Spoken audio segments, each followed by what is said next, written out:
Minnesota Vikings have traded the 25th pick to the San Francisco 49ers. With the 25th pick in the 2020 NFL Draft, the San Francisco 49ers select Brandon Aiyuk, wide receiver, Arizona State. But the pick is in, and we don't have to guess anymore. Let's find out where they go.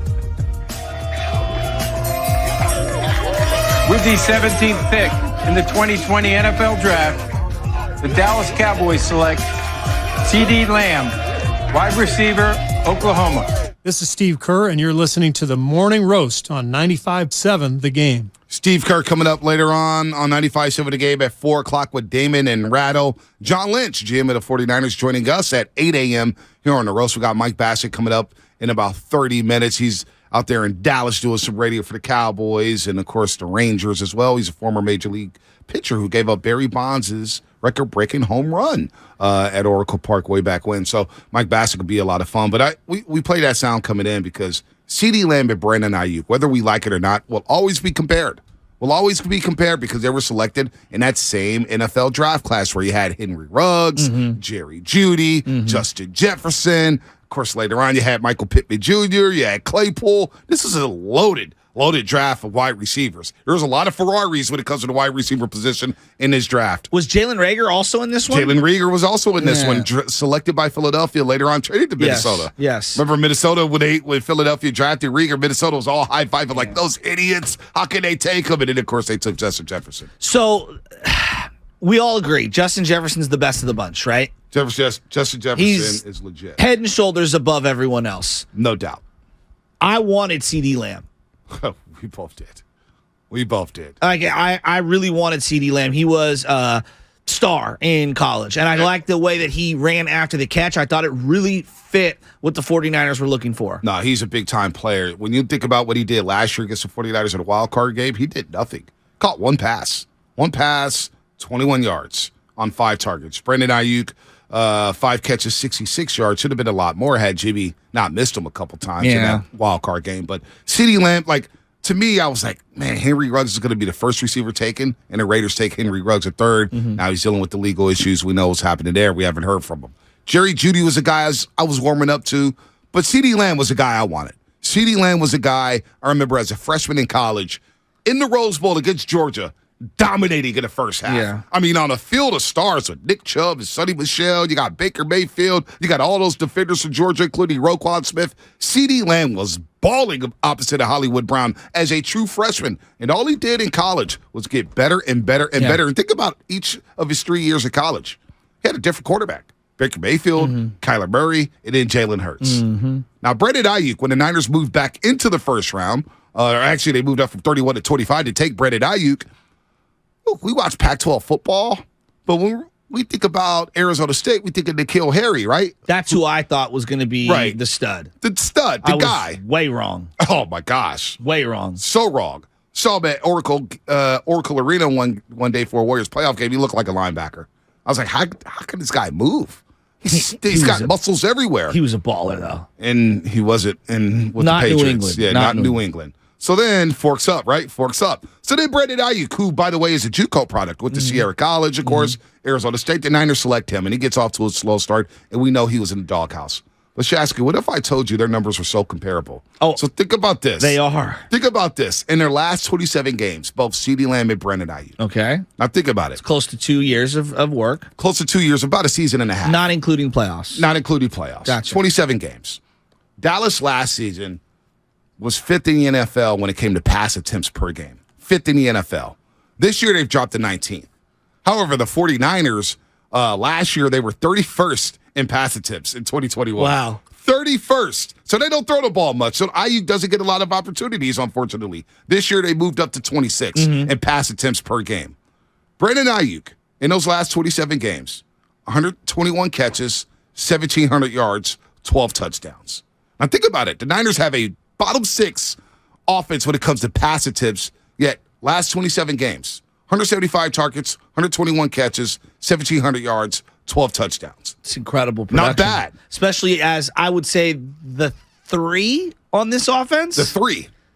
And sometimes a 4. Right, exactly. Because of McCaffrey now. Is that an egregious thing to say out loud? Like, No. he's the 3? No. Like, it would be CMC, Debo. At least in the last, like, I would go Debo as well. Debo, Kittle, then him. Right. Or CMC, Debo, Kittle, then him. He's 3, maybe 4. Even when Debo's out, he's 3, maybe 4. Yeah. So 1,700 yards receiving, 121 catches in the last 27 games. That's incredible efficiency. I would also say not in the statistics because it's impossible to put it into the statistics. His downfield blocking is the thing that I'm most impressed with because I didn't know he had it in him. He bought in on that. Yeah, he's a really, really, really good downfield blocker. That's what separated Jerry Rice and John Taylor from the rest. Yes. Downfield blocking as a wide receiver. Later on, Terrell Owens was a very underrated run blocker. Larry Fitzgerald and Anquan Bolden, 2 of my favorite players of all time. Great blockers. Great blockers. You know, great blockers. I hate Hines Ward, but he was a great blocker. Great blocker. You know? Got down and dirty, maybe a little too dirty. Yeah. But he I got respect guys he that stuck play his nose in there. All facets of the game. No doubt. Randy Moss wouldn't do it. No. So you got that production, right? And that offense, you're like, wow, 1,700 yards. Think about CeeDee Lamb in that same time frame. 27 games. He's had 153 catches, but for 1964 and 11 touchdowns. So in the last 27 games, Aiyuk has 1 more touchdown in the receiving game than him. He has 264 less yards than CeeDee Lamb. And, of course, the receptions, he has 32 less receptions than CeeDee Lamb, but yet Dallas throws the ball a lot more, and CeeDee Lamb is a 1/2. Yeah, I mean, there's a reason they moved off of Amari. So you look at the last 27 games, Brandon Aiyuk That's a good point. has more than held his own, and he's looked like a first-round pick. And all of a sudden, we're saying to ourselves, okay, we can live without CeeDee Lamb. Well, let me ask you this one, because I think we asked this a lot about in basketball. Is the demeanor of CeeDee Lamb, would he even fit on a team like this being a non-primary option?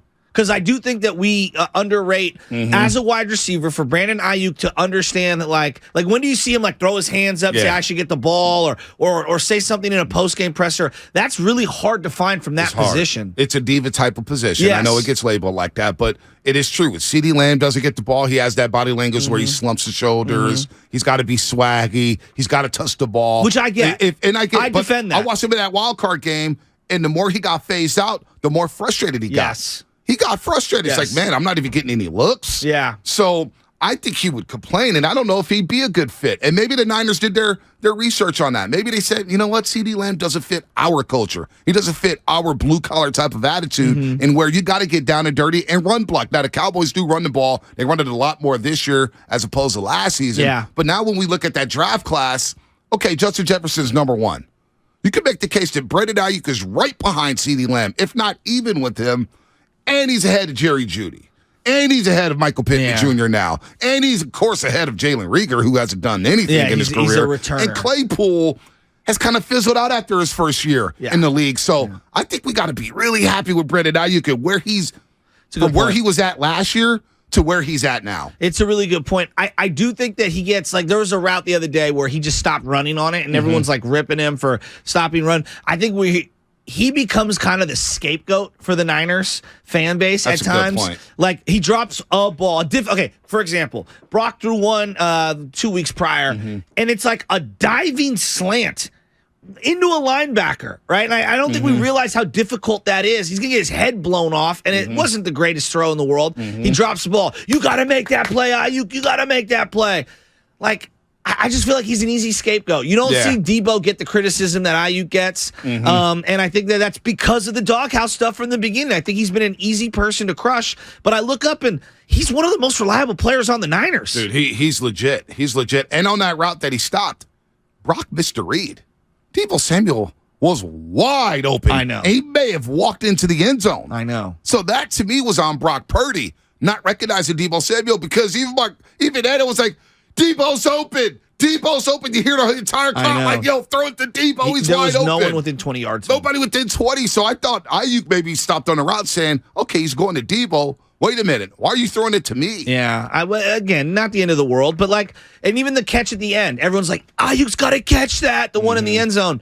Do you know how hard that play is? And the guy just tipped it ever so slightly. Yeah, I'd love to see him come down with that one, but I think Brandon Aiyuk's been a great addition to the 49ers.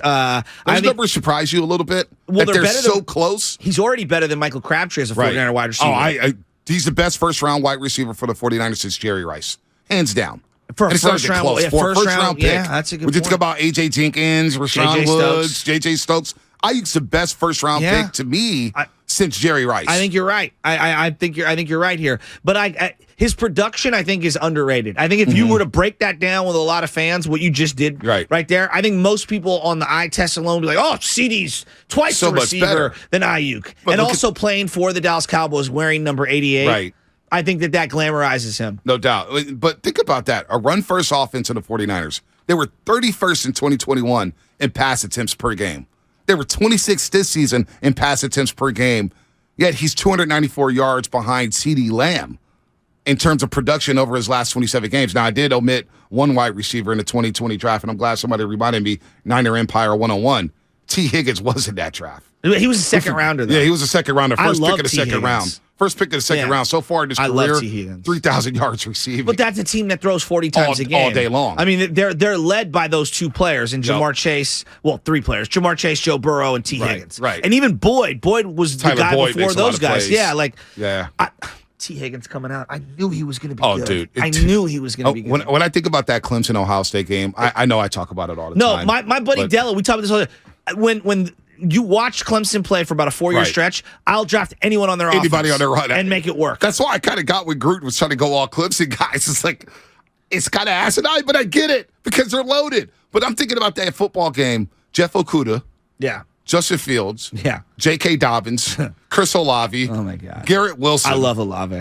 Chase Young was on that field. Yeah. I don't even, the offensive lineman, the defensive lineman, take your pick. And then on the other side, you got T. Higgins, Isaiah Simmons, Travis Etienne, Trevor Lawrence. That game was loaded with stars. And I'm thinking to Was myself, Renfro on that game? Hunter Renfro did play in that. Yeah. Or was he the year before? Year before. I think Okay. his last game was at Levi Stadium Because for Clemson.